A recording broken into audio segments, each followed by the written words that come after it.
Steve was my Brock.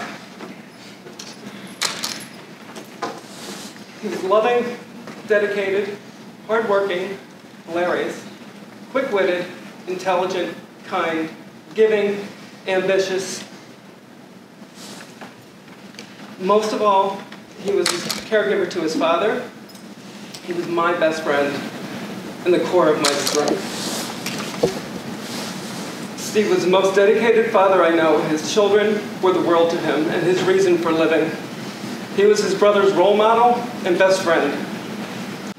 His goal was to become a general manager of a restaurant of his own so that he could give his kids the life that he wanted to give them. His children were what drove him to work hard and to succeed. His life was just coming together and everything was just going right for him. He was a son any mother would be proud to have.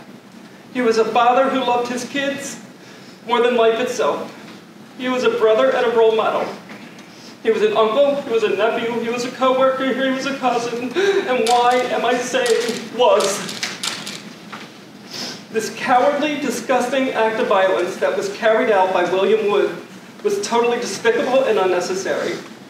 This has shattered our family and our community. To have to wake up and tell my 14-year-old granddaughter that her father was murdered and listening to her screams, those screams will be embedded in my head forever.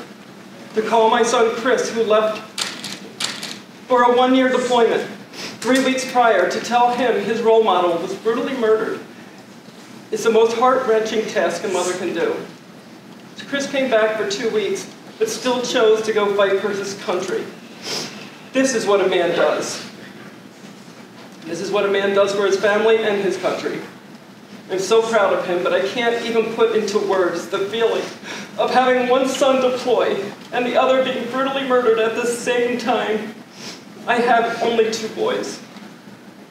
It is truly unbearable, and I am sure most women would crumble, but I am not most women. The days, the weeks, the months that have followed, finding out more and more about how horrific Steve's last night played out, all while trying to keep it together so I could plan his memorial service.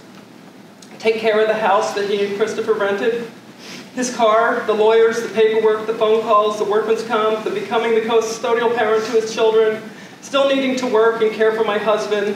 I feel I haven't had time to grieve yet, and I truly haven't. And I was devastated once more when I was fired from my job due to my new life's responsibilities. I've worked in my field over 30 years. I've taught for 14 in my field, and I've never been fired in my life. I honestly don't feel I can just go out and find a new job right now. Not now, not with 5 court cases for this pack of animals involved in my son's murder. I promised myself and Steve that I will be there for all of them, and I will be his voice since they silenced his.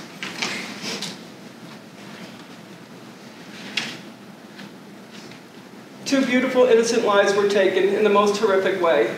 Steve and Matthew Gudknecht and Christopher Hicks were in the prime of their lives. 2 beautiful and loving souls, 2 souls who will now live in our hearts. My heart is broken. I am numb. I am only a piece of who I was. I will never be that person again. I am forever changed. I know love conquers evil, and William Wood is pure evil in every sense of the word. Steve and Chris were pure love, and their love was so strong it will live on in each of us eternally. May William Wood and his friends enjoy their dance with the devil, and may his breaths on this earth be numbered. I look forward to the day that I never hear his name again. But I made a promise to my hilarious son, my Rock of Gibraltar, my absolutely amazing Steve. I will care for your children and give them the love, guidance, stability, opportunity, and joy in life that we're working so hard to achieve. We will learn, we will grow, and love, because love always wins.